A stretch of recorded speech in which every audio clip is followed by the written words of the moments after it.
Boa noite! Estamos iniciando mais um programa Direito em Pauta, edição 67. 67 edições do nosso programa Direito em Pauta, nossa live semanal, toda quarta-feira. Muita alegria, muita honra e muita satisfação. A todos vocês que nos acompanham, uma boa noite. Programa Direito em Pauta, já vamos recebendo aí, doutora Eduarda, Claudomiro, Ananias. Boa noite, gente. Lucinere, Pauli Ferraz. E hoje é a edição 67 do programa Direito em Pauta. Hoje a gente recebe a professora Flávia Bahia Martins. Doutora Flávia Bahia, especialista em Direito Constitucional, vai nos dar uma aula nesse momento tão complexo e tão complicado do nosso querido Brasil. Hoje o tema é: corremos risco de ruptura institucional? Será que efetivamente a gente corre risco de uma ruptura nas instituições? Será que essa ruptura já existe? Será que falta muito para que isso aconteça? Será que isso não vai acontecer? E o momento que a gente vive sob a ótica da nossa Constituição de 1988, hoje o tema vai nessa linha. Querida Patrícia, bem-vinda, todos os demais que estão começando a nos acompanhar na nossa edição número 67, são 67 programas, e a doutora Flávia Bahia já está por aí. Que alegria, já vou convidá-la aí para participar conosco dessa live. Vamos lá tratar desse assunto tão delicado e ao mesmo tempo tão importante para todos nós. Eu já vou enviar o convite aqui para que a doutora Flávia participe conosco. Já estou encaminhando aqui, só um segundo, gente. Já enviei Rodrigo Molar, Luciana, Hélida, todos os demais que entraram aí. Que alegria, doutora Flávia Bahia Martins, prazer em recebê-la. Tá me ouvindo bem? Muito bem, alegria toda minha. Que ótimo estar aqui com você, com vocês todos, né? Para falar de um tema difícil, mas importante, como você disse. Parabéns aí pelos programas. Hoje é o 67º, é isso mesmo? É isso mesmo. Com a honra de recebê-la nesse programa de número 67. Uma satisfação imensa para mim. Fazia tempo que eu queria tê-la no programa e consegui. Então, hoje é um programa com certeza muito especial por vários motivos. A professora Flávia Bahia Martins, ela é docente no SERS, lecionando Direito Constitucional, professora da FGV Rio em Direito, na Amperge, FEMPERGE, EMERGE, além de palestrante e autora de obras jurídicas, uma das mais ilustres personalidades do direito constitucional no nosso país. Sabe tudo. Hoje ela vai, com certeza, nos dar uma aula desse tema que está tão latente nessa questão toda. Teremos ruptura, já temos a ruptura. Vamos falar bastante disso para entender essa questão toda e esse momento delicado que o nosso país atravessa, esse momento delicado da democracia, se é que ele é delicado mesmo ou se muito se fala. Vamos tentar entender tudo isso. Doutora Flávia, vamos lá. A palavra é sua para nossas considerações iniciais. Fica à vontade aí. Muito bem, boa noite a todos. Quanta gentileza na apresentação, não é?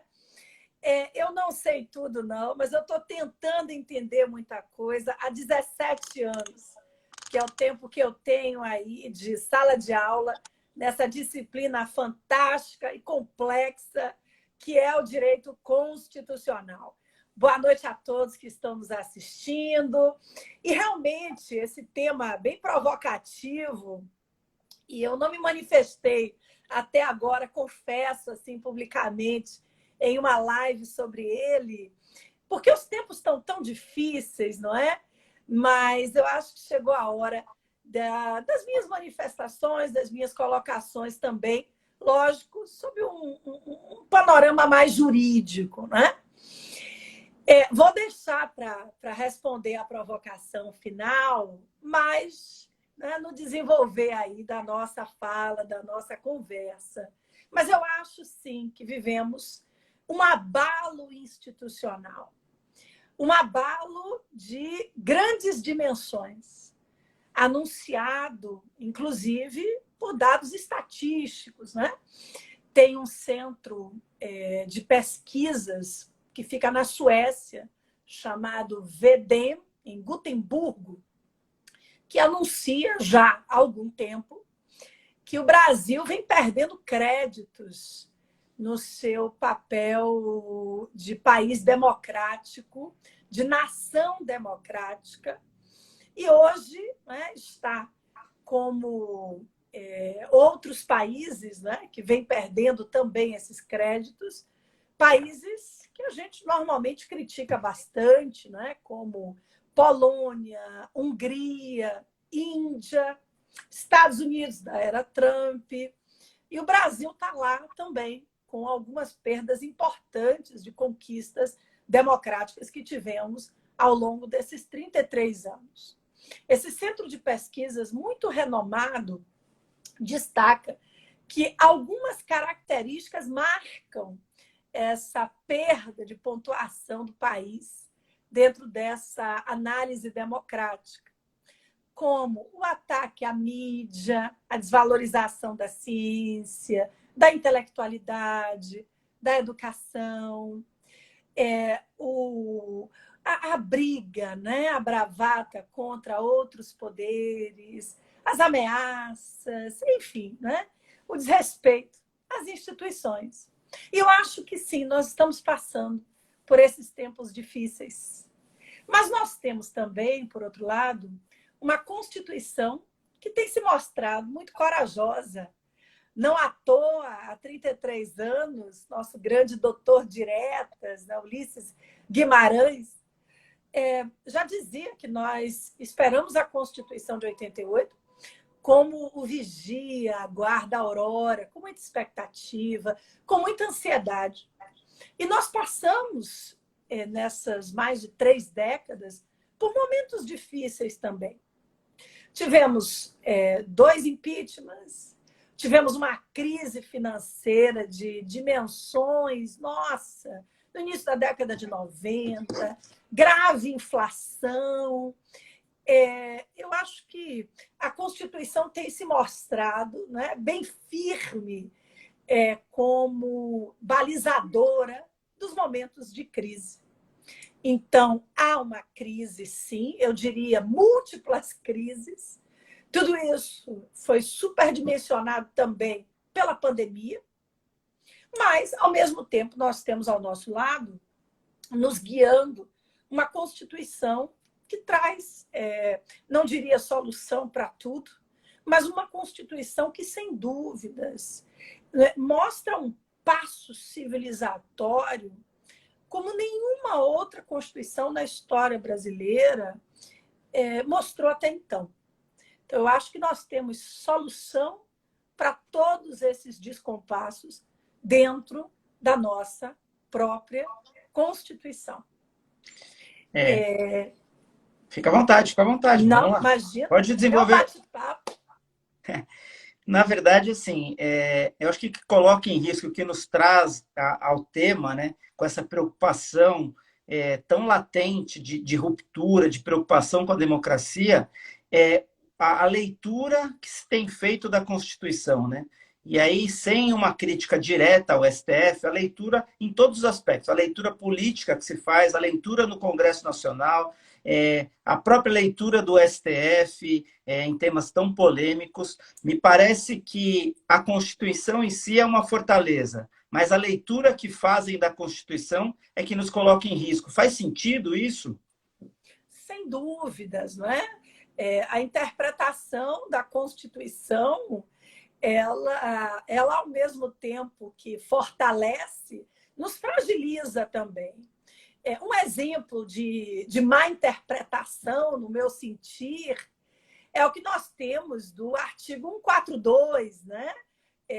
O artigo que trata das Forças Armadas como defensora do Estado brasileiro, não pode servir para ser, né, jogado como um protetor de um poder contra os demais poderes, em que pese opiniões até renomadas, mas que, no meu sentido, não tem validade jurídica, né? Em sentido contrário. Para mim, é muito claro que as Forças Armadas, no artigo 142 da Constituição, citando como grande exemplo, né, de interpretação equivocada, politicamente, juridicamente, as forças estão aí para defender o nosso Estado, para defender os poderes em face de invasões estrangeiras, mas não para colocar um poder contra o outro, não para servir, né, de ameaça, de intervenção militar.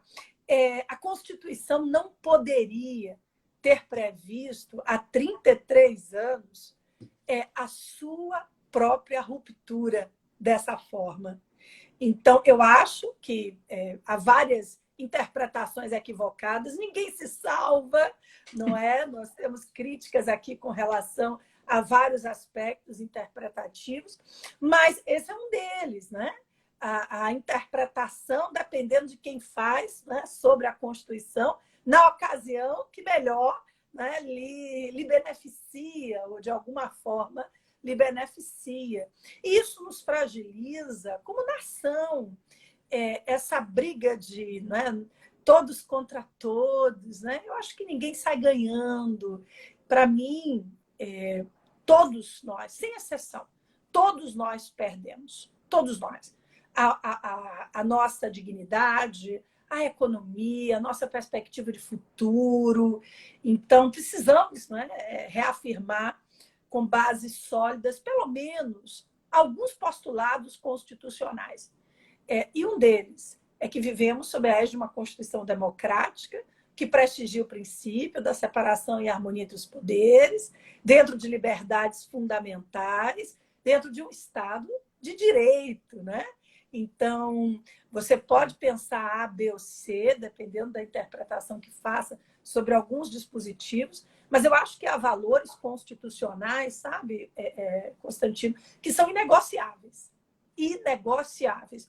Sob pena de acabarmos com todos os nossos avanços, e avanços que foram conquistados aí durante longos anos. Perfeito. Elismar tá colocando aí a rainha constitucionalista. E Carinho, obrigada. A Giselda Pinheiro também colocou que a doutora foi responsável por ela ter passado na prova da OAB, como tantas milhares de pessoas, alunos que passaram pela sua mão. Essa questão da polarização. A gente hoje vive num país polarizado. Nós e eles, essa coisa toda que a gente fala tanto. Essa questão da polarização, ela serve de elemento para colocar em risco a nossa Constituição, para colocar em risco a nossa democracia? Ou a polarização faz parte da democracia, faz parte da liberdade? Ou ela se constrói num cenário de realmente não permitir essas garantias todas? Ótima pergunta. Eu acho que a democracia, ela exige a convivência com as diferenças, né? Faz parte. Sem dúvidas, é o regime político experimentado pela humanidade, não é? Sem igual. A gente não pode ter nenhuma ideologia que se equipare a essa. Né? Acho que não tem dúvidas, mas não é fácil, porque significa que a gente vai precisar conviver com ideias diferentes das nossas. Eu acho que a polarização, ela faz parte, sim, do jogo democrático, mas ela acaba nos desvirtuando de algumas pautas que são fundamentais. Ela acaba desvirtuando de um caminho de desenvolvimento que nós ainda precisamos traçar, porque quando você se junta só para discutir, né, esquerda, direita, conservador, liberal, fulano, cicrano, né, para não falar nomes, a gente se perde em todos os aspectos de fragilidade que nós ainda temos, que precisamos alavancar para que a gente possa viver numa democracia mais fortalecida. Porque José Afonso da Silva, assim, que para mim, em direito constitucional, é meu mestre desde sempre, ele já dizia, olha, democracia é um regime político que você vai fortalecendo ao longo dos anos. Sem direitos fundamentais, sem educação, sem saúde, sem segurança, sem cidadania, a democracia nunca será robusta o suficiente. Então, a polarização, que para mim faz parte, sim, né, da democracia, a convivência com as diferenças, né, eu acho que nos afasta de alguns ideários democráticos que são absolutamente importantes. Porque a gente não fala sobre educação, a gente não enfrenta questões básicas relacionadas à saúde, as dificuldades que o SUS vem enfrentando. Ainda bem que estamos vivenciando uma pandemia, que temos um sistema único de saúde, mas que precisa ser muito aperfeiçoado. A gente não discute questões associadas ao meio ambiente. Meio ambiente está largado. A gente não discute saneamento básico, a gente não discute pautas que são absolutamente fundamentais de fortalecimento da nossa cidadania e do nosso Estado. Então, apesar de compreender a polarização, apesar de achar que faz parte do jogo democrático, eu me entristeço muitas vezes por achar que nos desvirtua daquilo que é essencial. E é um país que ainda enfrenta um descompasso, né, entre a sua economia e a sua vida social. Nós estamos lá em cima, né, nas estatísticas econômicas, mas absolutamente lá embaixo nos seus dados, né, de evolução social. O IDH lá embaixo, né? Exatamente, absolutamente lá embaixo, com índices de corrupção também, que é outra pauta que afeta toda essa cadeia de direitos fundamentais. Então, eu acho que a gente está perdendo tempo. Sinceramente, acho que estamos perdendo tempo, atrasando, né, o nosso avanço democrático com essa disputa que, na verdade, só alimenta os eixos de poder, né? É uma disputa que nos separa como cidadãos, como nação, parte da nação, e alimenta, né, o eixo de poder, as disputas de poder que estão aí na linha de frente. Faz todo sentido. Hoje a gente tem uma evidente confusão entre os poderes da República. Os poderes hoje se confundem pelo próprio sistema político, pelas regras políticas, mas há uma grande confusão. Só para trazer clareza para isso, como que se dá na Constituição Federal essa separação de poderes, o alcance, os limites? Acho que a gente poderia falar um pouco disso, até para entrar depois nessa coisa da confusão que hoje existe, né? A gente tem um Supremo que quer legislar, aí um legislador que quer executar, um executivo que fica refém, às vezes, e às vezes se faz refém propositalmente. Essa confusão toda, ela serve exatamente para aquilo que a doutora colocou muito bem, né? Fazer com que a gente vá ficando para trás, né? O tempo vai passando e a gente vai perdendo o trem da história. A gente já perdeu vários trens da história, né? O trem passa, todo mundo vai, os países vão ficando cada vez mais civilizados, mais democráticos, a população vai evoluindo e o meu sentimento é que a gente vai perdendo o trem. Esse passou, vamos para o próximo. Passa mais um. Mas às vezes a gente até entra no trem, mas aí não consegue sair do trem da maneira adequada, né? Acho que era importante falar um pouco disso, da questão dos poderes, né? Porque boa parte do risco, ele vem dessa confusão também, né? Eu acho que a gente está precisando rever, né, conceitos bem preliminares, e lá atrás, né, do século XVIII, de concepção de poder, né? De poder como energia, como fonte, né, de mudanças na sociedade. o poder, apesar de ser único, de ser, né, essa energia pulsante, ele é dividido em órgãos que deveriam, segundo a Constituição de 88, ser independentes e harmônicos, ou seja, trabalhar em suas funções típicas próprias, mas limitando os poderes, atuando em conjunto para que todo o aparato constitucional pudesse funcionar da melhor forma possível, né? O que a gente vê, na verdade, são poderes isolados que, quando precisam para algum projeto, né, que nem sempre é o projeto constitucional ideal, se reúnem, né, quando necessário, se separam e há um desalinhamento completo do projeto constitucional. Eu citei a questão do artigo 142, vou citar, para mim, o que é algo bem grave no STF, que é o inquérito da fake news. Para mim, isso é um absurdo, né? Eu tenho muitas decisões importantes que coleciono, que falo em sala sobre, né, o avanço, né, de interpretações sobre a Constituição que o Supremo vem dando nesses últimos anos, mas o inquérito da fake news é uma infelicidade.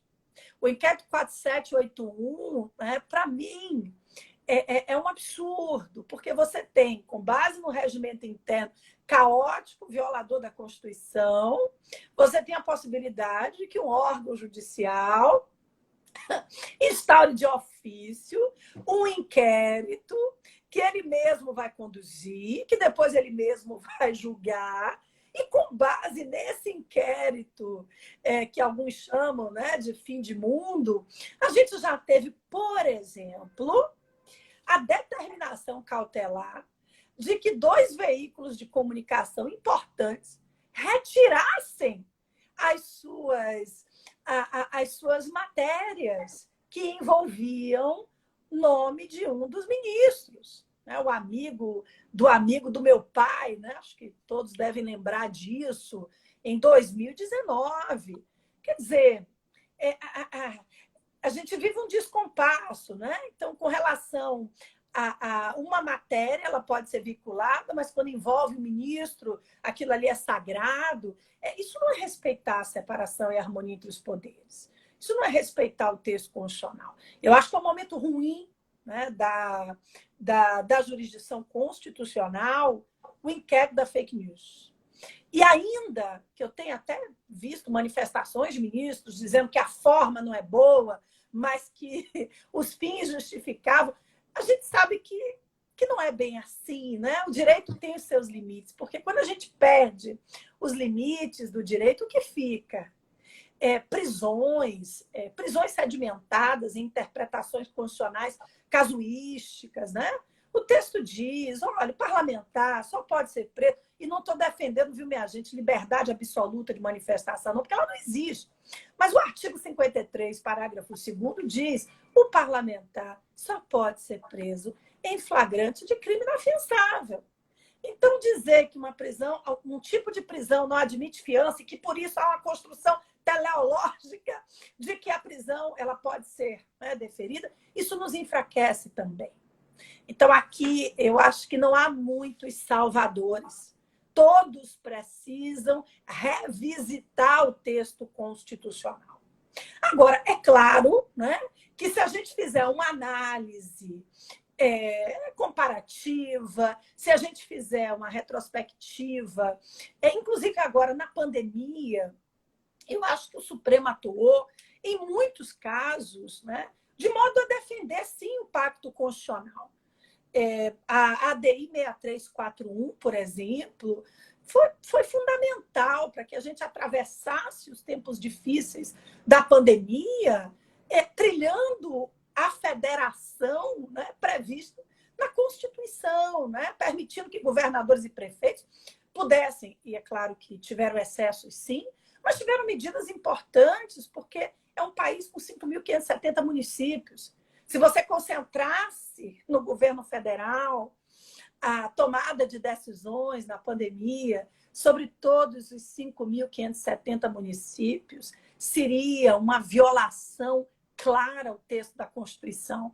Então, quando a gente critica, não é, um aspecto ou outro, não quer dizer que toda a atuação está contaminada. Claro que não, mas que é preciso, sim, né, rever o princípio da separação e harmonia entre os poderes, evitar as ameaças, esse jogo de força, porque, como disse, acho que isso só nos enfraquece. Não ganhamos absolutamente nada. Pelo contrário, perdemos a credibilidade, que já não é tanta, internacional, deixamos a nossa economia mais enfraquecida, isso gera desemprego. Quando estoura qualquer bravata de um poder sobre o outro, a bolsa vai lá embaixo, né? As pessoas ficam desacreditadas, o país já vive uma crise sanitária, mais de 18 meses, uma crise social, as pessoas estão doentes. Então, eu realmente acho que a gente precisa resgatar ideais constitucionais importantes para continuar atravessando, né, esses próximos anos, talvez de um modo mais equilibrado, né? Porque o que a separação de poderes traz é o equilíbrio, que justamente, né, esse pêndulo ele está realmente muito, muito desequilibrado no país de hoje, né, por todos eles, né? Claro que talvez, né, a gente tenha momentos, né, piores, né, em um dos poderes ou em dois dos poderes, mas eu acho que há um desequilíbrio generalizado. Perfeito. Se fala muito de ativismo judicial. O ativismo judicial, na sua visão, aliado ao momento atual, ele sempre é ruim ou o ativismo judicial pode ter um lado positivo? E aí, emendando a pergunta, essa extrapolação dos poderes, a gente está falando agora especificamente do STF, dessa questão da extrapolação.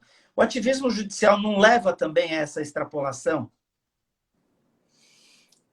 Só respondendo uma pergunta que colocaram aqui, a Constituição ela não é responsável pela balbúrdia, né? Pelo contrário, se ela fosse respeitada, nós não teríamos a balbúrdia, a questão é outra, né? É o que tem sido feito com a nossa Constituição. Mas a solução aí, né, qual seria? Vamos fazer uma nova Constituição? Olha, gente, o que tem de projetos para, né, a criação de uma nova Constituição. E, Constantino, eu sempre me entristeço quando eu vejo, quando eu leio esses projetos. Por quê? Porque os projetos, eles trazem uma destruição de muitas das garantias, de muitas das liberdades que nós demoramos, né, muito tempo para conquistar. Então, na verdade, nós não precisamos mudar de Constituição, nós precisamos mudar de percepção, né?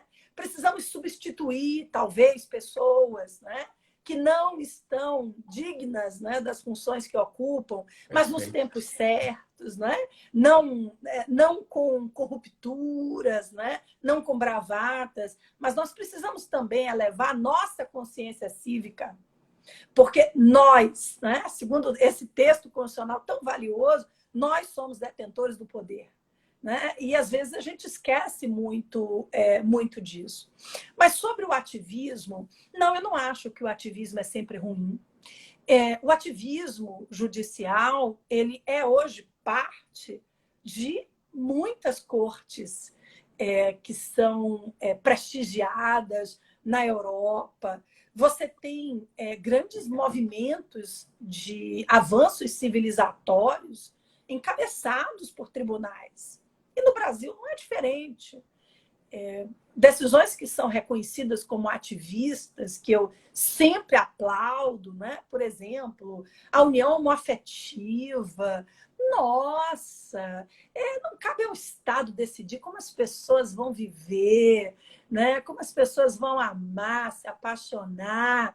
Essa não é uma decisão estatal, é uma decisão privada, baseada na autonomia da vontade, na liberdade. A vida é uma só.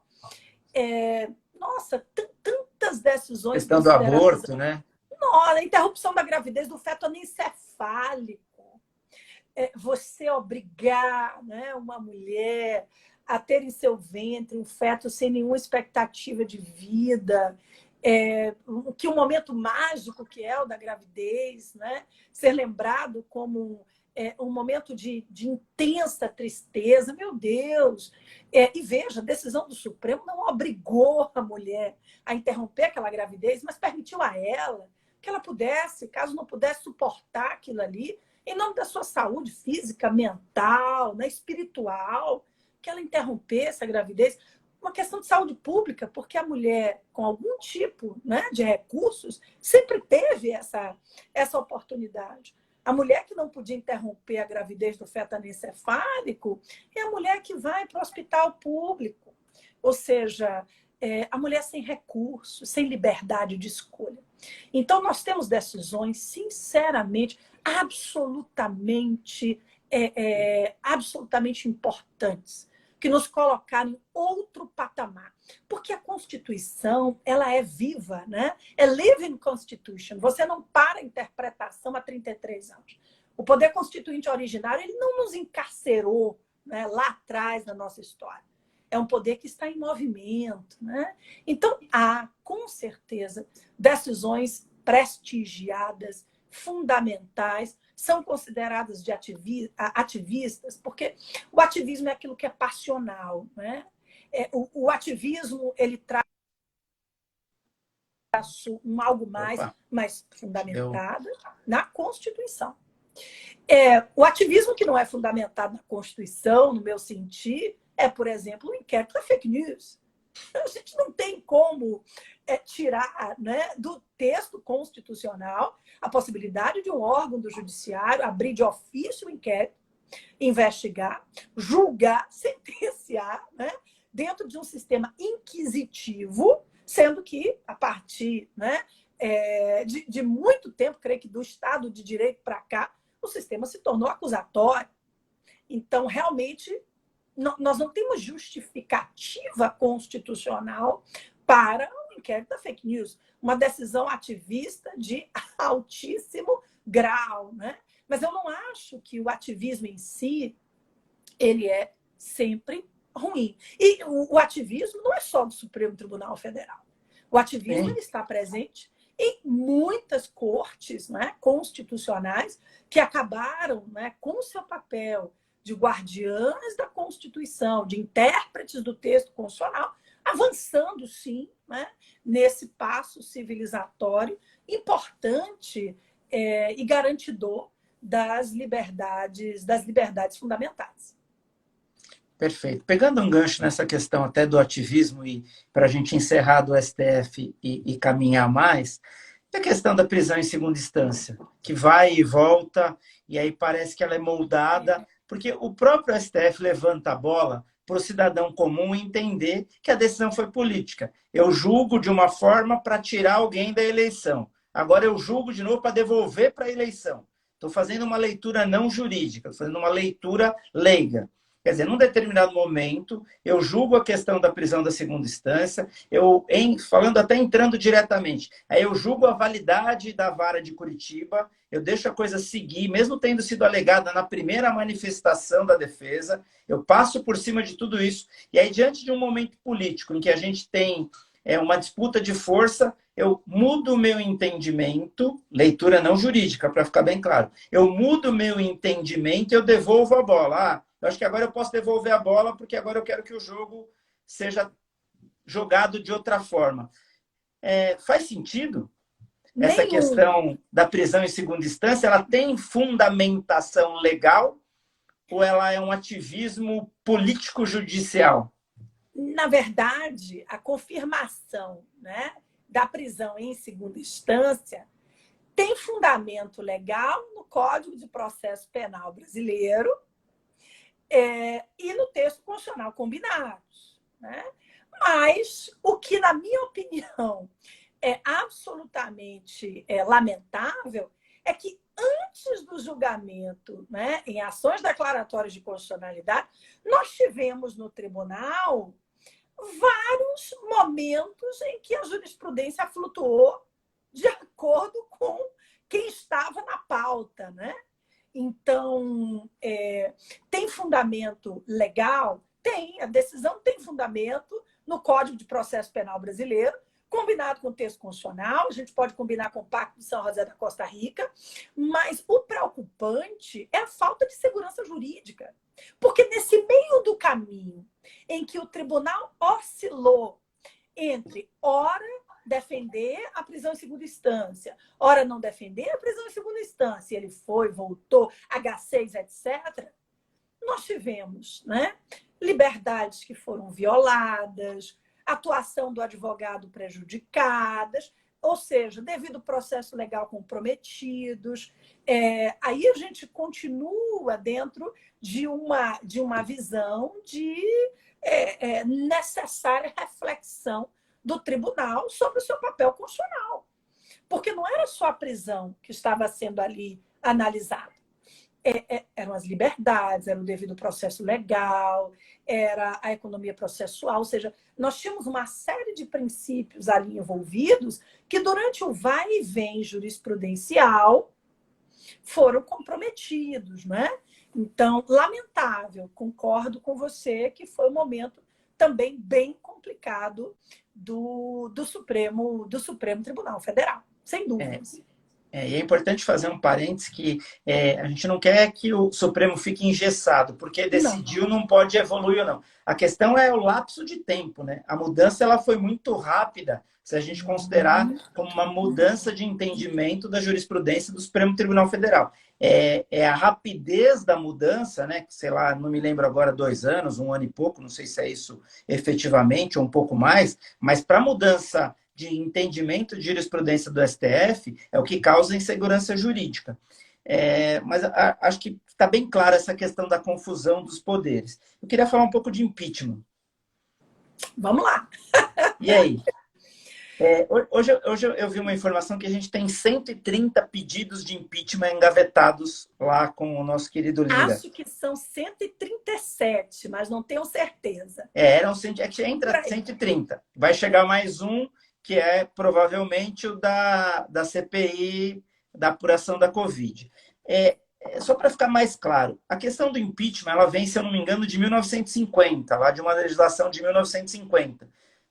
Não sei se não sou especialista nisso, vem de 1950. Aí, assim, a gente banalizou o impeachment. A gente pode dizer que é um instrumento que era uma proteção constitucional da democracia, que era uma proteção constitucional para ser utilizada em prol da sociedade, e hoje ela está banalizada e a gente faz dela um instrumento político para aprisionar o presidente, quem quer que seja, e fica essa coisa do presidente da Câmara, eu vou colocar em pauta, eu não vou colocar em pauta, negocia emenda, independente do presidente. Não estou aqui falando de Jair Bolsonaro. É o sistema que se aplicou para todos os presidentes. Todos passaram, na história recente desse país, todos passaram por essa espécie de chantagem. E aí, assim, o que a gente pode falar do impeachment para quem está nos assistindo? Não o impeachment do presidente Jair Bolsonaro. Eu entendi, o Instituto Impeachment, para ficar bem claro, que aqui a gente não está falando de política. Nós temos 2 fontes do impeachment. Uma fonte criminal e uma fonte política. Uma no direito inglês e uma no direito norte-americano. O Brasil adotou a fonte política. A Lei 1079 de 50 define, e a Constituição de 88 também, o impeachment como processo de impedimento por infração político-administrativa. Então, na verdade, a natureza do impeachment é essa, é política. Para a gente mudar o que tem sido feito no nosso país sobre o impeachment, nós teríamos que mudar a própria natureza do impeachment. No direito inglês tem natureza penal, no Brasil tem natureza política. Então, é um julgamento político. E, veja, ser um julgamento político não torna menos importante, não. É porque a palavra política, infelizmente, ela é levada, né, sob uma perspectiva negativa. Político, fulano está sendo político. A gente banalizou, né? Gente, a política é maravilhosa, se bem empregada, né? se bem tratada, é maravilhosa. Então, o impeachment é um procedimento político. A Constituição define, por exemplo, como crime de responsabilidade, desrespeitar a Constituição, desrespeitar os poderes, desrespeitar a decisão judicial, desrespeitar a lei orçamentária, desrespeitar o Ministério Público, enfim. Os tipos, né, políticos são muitos. Então, eu creio que a natureza jurídica do impeachment tenha também favorecido para, né, termos esse estímulo, né, a tantas acusações que podem ser feitas por qualquer cidadão. O impeachment não é privativo, né? A denúncia por crime de responsabilidade não é privativa do Ministério Público, de um governador, de uma autoridade qualquer. Qualquer cidadão pode apresentar à Câmara dos Deputados uma denúncia por crime de responsabilidade envolvendo o presidente da República. Mas você tem toda a razão que nós temos aqui, né, negociações políticas. Tivemos no impeachment do Collor, no impeachment da Dilma, mas dizer que houve, por exemplo, golpe, eu acho que é uma antítese do que a Constituição prevê. Porque foram processos regidos pelo texto constitucional e pela Lei 1079/50. Golpe é aquilo que desvirtua a lei, não é? É uma ruptura, é uma invasão. Não. Você pode não concordar, e aí é o direito de cada um, o direito democrático de cada um. Mas os dois processos por crime de responsabilidade foram regidos pela Constituição e pela lei. No caso da ex-presidente Dilma, nós ainda tivemos uma decisão do Supremo, na DPF 378, de dezembro de 2015, que trouxe um rito que foi seguido no julgamento da ex-presidente Dilma. E aí, nós temos outras questões envolvendo quem faz a análise de admissibilidade da acusação. A primeira é o presidente da Câmara, né? Se passar por essa barreira, que é uma barreira forte, depois você tem, né, uma comissão especial de deputados, depois, se for o caso, vai a plenário.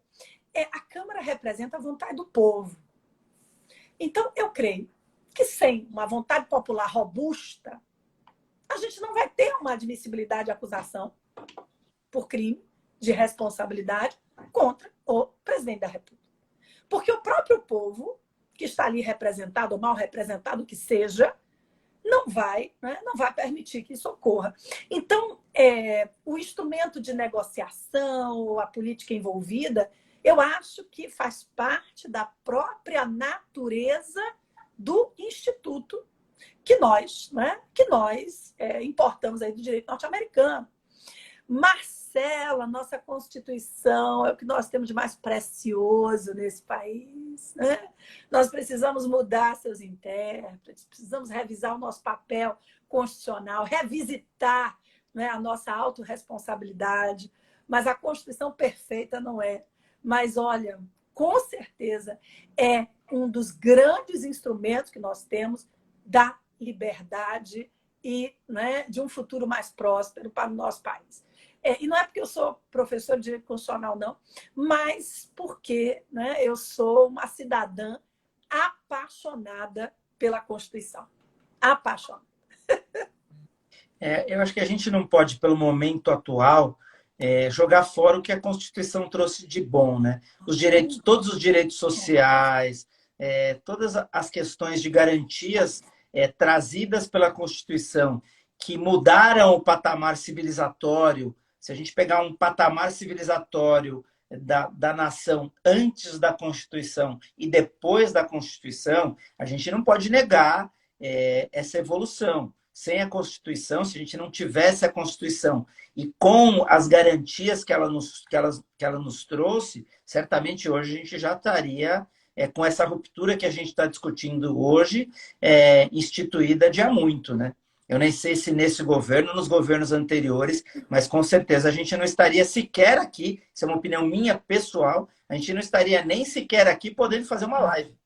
Falando do que a gente nós quer, não estaríamos aqui de jeito nenhum.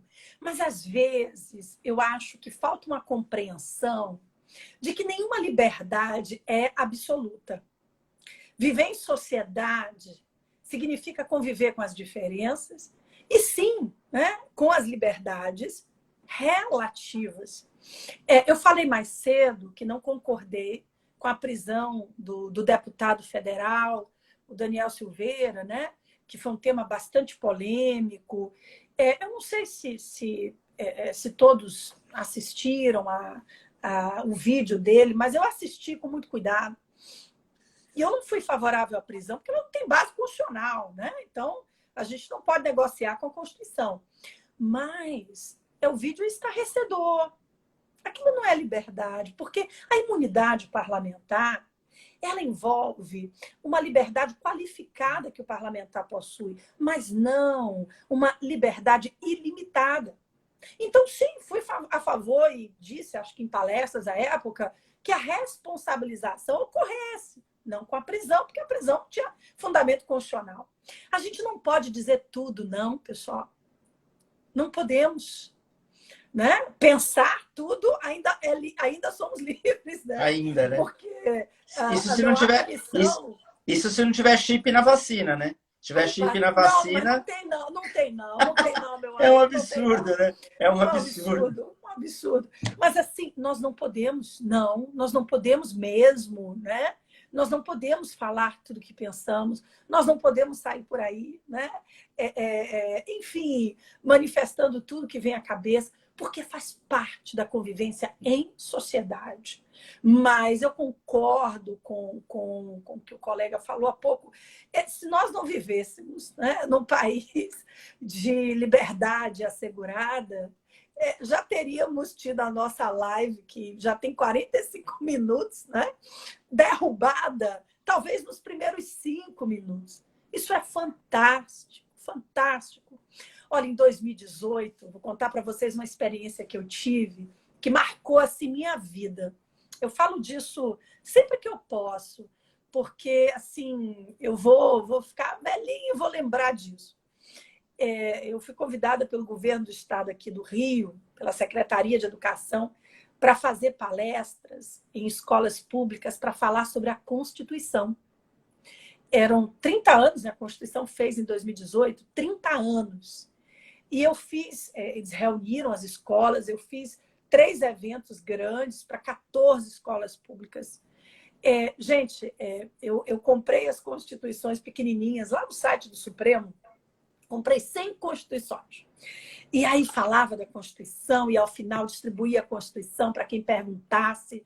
Aquilo ali foi algo que assim, eu nunca vou esquecer na minha vida.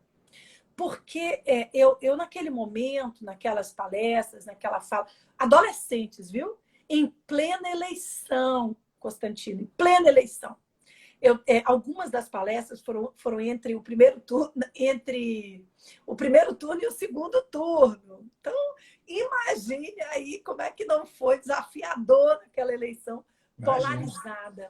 Mas foi tão importante falar das liberdades, né? Da consciência civilizatória, falar do direito de petição para aqueles adolescentes, dos remédios constitucionais. Você falava há pouco, né, de o quanto a Constituição de 88 avançou. Nossa, isso dá uma live, sei lá, de 10 horas, porque os avanços são incontáveis. Eu recebi perguntas muito difíceis, que a Constituição também não tem uma solução fácil. Mas, direta ou indiretamente, nós temos muitas das grandes questões do país ali, pelo menos, né, anunciadas. Nós não temos a pandemia, por exemplo, né? A pandemia, nem a Constituição estava preparada para a pandemia, mas, né, nós temos o estado de calamidade pública, que foi decretado aí ano passado, que nos ajudou com as questões fiscais, daí por diante. Então, eu acho, sinceramente, aqueles que estão falando, né, que a Constituição é o problema, que vamos mudar a Constituição, repensem, né? Repensem isso tudo, abram suas constituições, revejam, porque não à toa, né? Esse é o nosso pacto aí da liberdade. Ela não prejudica o diálogo entre os nossos poderes. Quem prejudica o diálogo entre os nossos poderes são eles mesmos, né? Por interesses muitas vezes não constitucionais, mas é graças a ela que nós estamos aqui hoje, né? Graças a ela que amanhã, né, nós vamos poder sair na rua, né, Constantino, sem sermos perseguidos, ainda bem, né? E daí por diante. Mas, claro, né? Precisa ser aperfeiçoada, as mudanças precisam acontecer, lógico, lógico. Agora, colocar responsabilidade, né, na Constituição pelos nossos momentos difíceis, eu realmente acho um desperdício de argumento. Muito sinceramente, Perfeito, acho um perfeito. desperdício. Capaz de ficar aqui ouvindo suas colocações por horas e horas. Como é gostoso ouvi-la. Que bom. Que bom que eu estou tendo a oportunidade de fazer essa live. Fico muito feliz. Muito se fala, a gente já está. Nossa, como passa rápido. Muito se fala, porque a gente está próximo do estado de sítio, estado de defesa. Fala um pouco disso para a gente. A Constituição, ela se prepara, não só a nossa, mas as constituições em geral, para situações, entre aspas, de normalidade, crises gerenciáveis. E a esse estado, chamamos de estado de legalidade ordinária. Abrindo a nossa Constituição, nós vamos ver que essa Constituição generosa que nós temos, né, ela se destina a momentos que são crises gerenciáveis, mas não há nenhum abalo do Estado. Mas, ao mesmo tempo, é preciso se preparar literalmente para a guerra, né? E aí nós temos também os estados chamados de legalidade extraordinária, os estados de exceção. E os dois estados de exceção que tradicionalmente têm sido adotados no nosso país são o estado de defesa e o estado de sítio. Mas essas duas situações, esses dois mecanismos de defesa do Estado, são regidos por um princípio muito importante, que é o princípio da residualidade. Ou seja, nós não vamos pensar no estado de defesa nem no estado de sítio quando há outros mecanismos menos gravosos que podem ser utilizados, né, para tentar intermediar, para tentar, né, lidar com a situação de crise. Por exemplo, ano passado, né, em alguns momentos se falou, mas vamos decretar o estado de sítio. Claro que não. Nós tínhamos lá o decreto de calamidade pública que permitiu que o presidente, que governadores, que várias autoridades pudessem flexibilizar uma série de regras fiscais, de responsabilidade fiscal e de atuações no dia a dia de combate à Covid, com a lei da pandemia, medidas provisórias, etc., para evitarmos o quê? Medidas mais graves, né? O estado de defesa ele é localizado, ele é determinado em uma região específica. O estado de sítio ele pode ser determinado em todo o território nacional. Aí acontece uma outra situação. O artigo 21, inciso 5º da Constituição diz que tanto o estado de defesa quanto de sítio só podem, né, estar sob a competência da União e nas suas mãos do presidente da República. É muito poder. E aí não interessa ser o presidente A, B ou C, mas é muito poder nas mãos de uma única autoridade. Por isso, evitamos a todo custo, né, um decreto de estado de defesa, um decreto de estado de sítio. Inclusive, falando nele novamente, né, José Afonso da Silva, quando se refere sobre esse tema, ele diz que em nosso país nós só tivemos 2 situações de estado de legalidade extraordinária. Quem quiser pode até tentar e colocar no nosso chat que situações foram essas. Mas eu já vou me antecipar. 37, 67, né? Na verdade, 37, o AI-5 que ele fala, né? 37 saindo da Constituição de 67, mas o ato institucional número 5 de 68. Ou seja, no Brasil, estado, né, de legalidade extraordinária sempre foi utilizado não pelos motivos certos, mas para reforçar o poder daquele que já estava no poder, que não estava satisfeito com o poder que tinha e que queria mais, né? Então, ainda bem que, apesar, né, dos pesares, nós não temos exemplos recentes, né, na história do país de estado de defesa, de estado de sítio, já que o último caso aconteceu, né, acabou, porque o AI-5 durou 10 anos, acabou em 78, tem, enfim, um pouco mais de 40 anos. Perfeito. O delegado Judson Barros, um querido, está perguntando se não ia ter estado de sítio agora. Olha, eu espero que não, né? Na verdade, a gente viveu tempos difíceis, acho que isso, né, cabe uma nova conversa, tempos difíceis de restrições exageradas.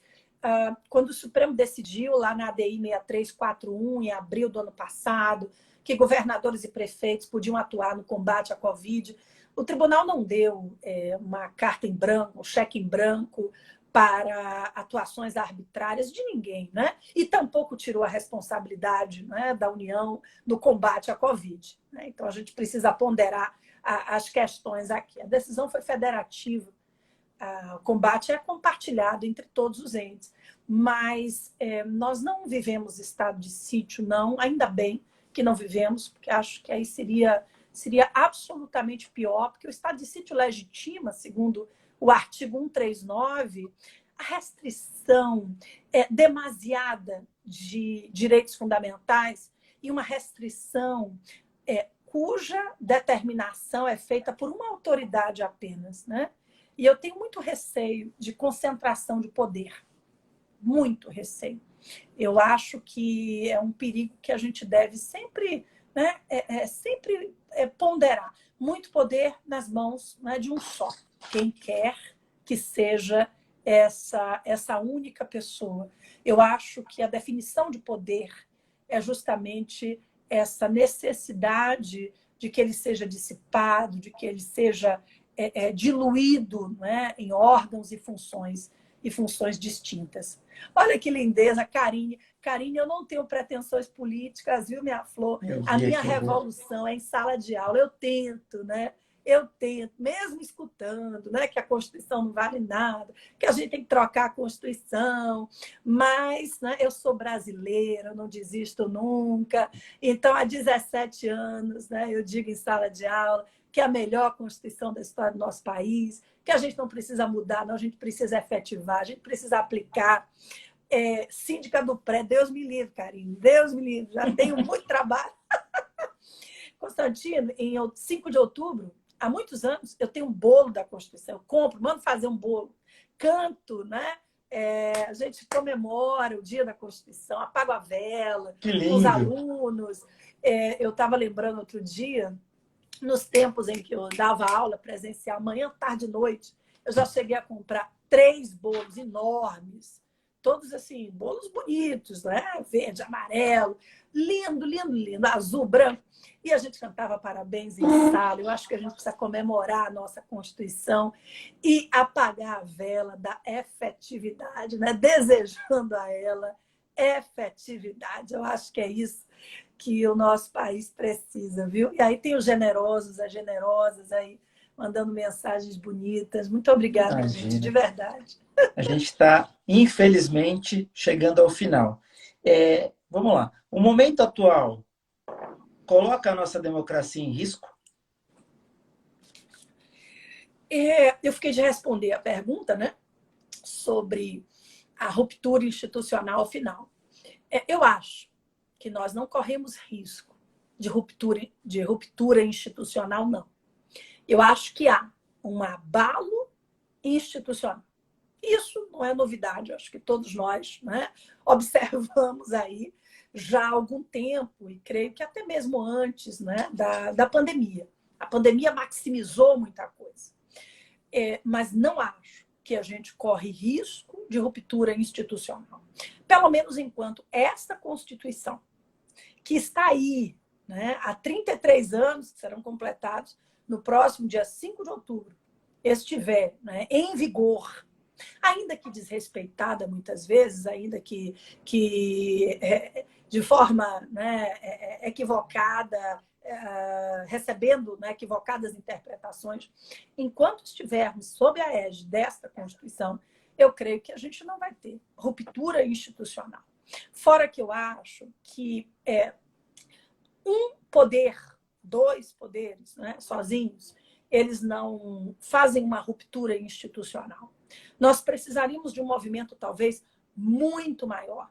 E esse movimento maior, eu acho que ele não vai existir, pelo menos enquanto a Amém. gente estiver tão dividido, tão polarizado, né? Enquanto a gente estiver mais preocupado de combater uns aos outros, a gente não tem nem força, nem unidade para isso. Então, falta, né, unidade na população, falta também poder suficiente, né, para romper essa ordem institucional que está aí. E eu creio que a Constituição, né, possa segurar esse nosso país e atravessar mais essa turbulência, né, que eu espero que não tarde a passar. Perfeito. Eu queria dizer o seguinte: eu sempre digo que o objetivo das lives é que a gente consiga sair delas melhor do que aquilo que a gente iniciou, sair melhor às 20 do que a gente estava às 19. E aí eu queria dizer que eu não saio melhor, mas eu saio mais brasileiro. Eu acho que as suas palavras me tornam mais brasileiro ainda do que eu já sou. E me dá a esperança de olhar para o meu neto e falar: fica aqui que tem jeito. Depende só de nós. Depende de votar corretamente, depende de analisar e buscar conhecimento, de analisar a questão política de uma forma mais ampla, de não votar por interesse, de não achar que a corrupção não deve existir, mas praticá-la na esquina, praticá-la quando você é parado na estrada, praticá-la para quebrar uma multa de condomínio. Então, eu acho que a gente tem que evoluir enquanto sociedade e evoluir enquanto ser humano e cidadão para que a gente construa esse Brasil para nós, para os nossos filhos. Eu já tenho neto, para o meu neto, e ouvi-la, eu já sabia que seria assim, só pelo que eu recebi de elogios desde quando eu divulguei a live. A gente sempre recebe elogios, mas eu recebi muitos elogios de fazer a live com a doutora Flávia Bahia. Então, eu queria aproveitar esses segundos finais, antes de lhe passar a palavra, para homenageá-la. Homenageá-la como professora, homenageá-la como pessoa, como cidadã, como brasileira. Porque, ouvindo a doutora falar da Constituição, a gente sente aquela coisa do prazer de ser brasileira. Não é uma questão, não é uma fala técnica focada na questão jurídica, é uma fala de quem realmente acredita nos valores constitucionais e que, obviamente, reflete em acreditar no país que a gente vive. Então, essa é a minha singela homenagem. Parabéns por ser mais uma das nossas tão guerreiras e queridas brasileiras. Parabéns de verdade. Eu lhe passo a palavra aí para suas considerações, fique completamente à vontade e depois eu vou oferecer a live de hoje. Eu sempre tenho feito isso e eu vou oferecer a live de hoje. A homenagem é sua, os meus parabéns são todos seus. Muito, muito obrigado. Continue assim, acreditando na Constituição e trazendo esperança para todos nós. A palavra é sua, depois eu finalizo agradecendo aí, oferecendo a live. Muito obrigado, gratidão por existir nas nossas vidas. Nossa, mas eu fiquei sem palavras, não é? Que pessoa generosa, meu Deus! Tomara que a gente possa se conhecer pessoalmente em breve, viu?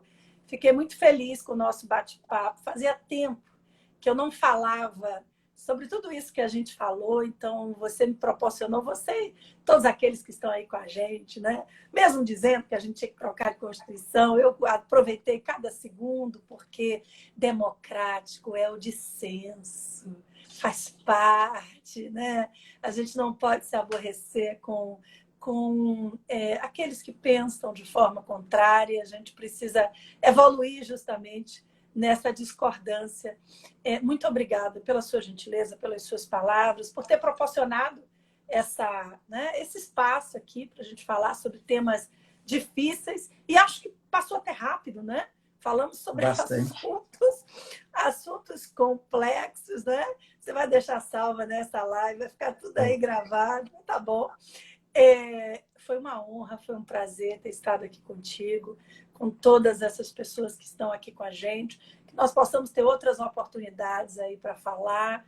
Conte comigo sempre. E muito obrigada, viu? Você falou do futuro aí para o seu neto. Eu tenho uma filha, Mariana, de 4 anos. Então, eu também luto muito para que ela tenha um futuro mais digno. E eu acredito muito, né, nesse nosso país. Meu sobrenome é Flávia Bahia, né? Mas meu coração é absolutamente brasileiro, né? Eu confio muito que a gente vai ter um futuro mais digno para todos nós. Obrigada novamente, tá? Você, Constantina, todos que estão aí oferecendo aí essas flores, esses doces, esse carinho, essa generosidade. Muito obrigada mesmo. Eu que agradeço. E a sua cocadinha é famosa, hein? Vou querer ganhar cocadinha também. Estou precisando para comprar mais, porque eu estou sem estoque aqui com essa pandemia. Não, mas a gente vai ter oportunidade ainda de nos encontrarmos pessoalmente, aí eu vou querer a cocadinha. Gente, eu queria aí tomar liberdade rapidamente para dizer para vocês, não deixem para amanhã de dizer eu te amo, eu gosto de você. De novo, eu sou chorão, gente. Eu te amo, eu gosto de você. Para quem estiver do seu lado agora, para quem estiver longe, pega o telefone, liga. Você que tem a oportunidade de ter alguém que você gosta, que gosta de você, não deixa para amanhã, não. A gente precisa aproveitar os momentos da vida. A vida passa muito rápido.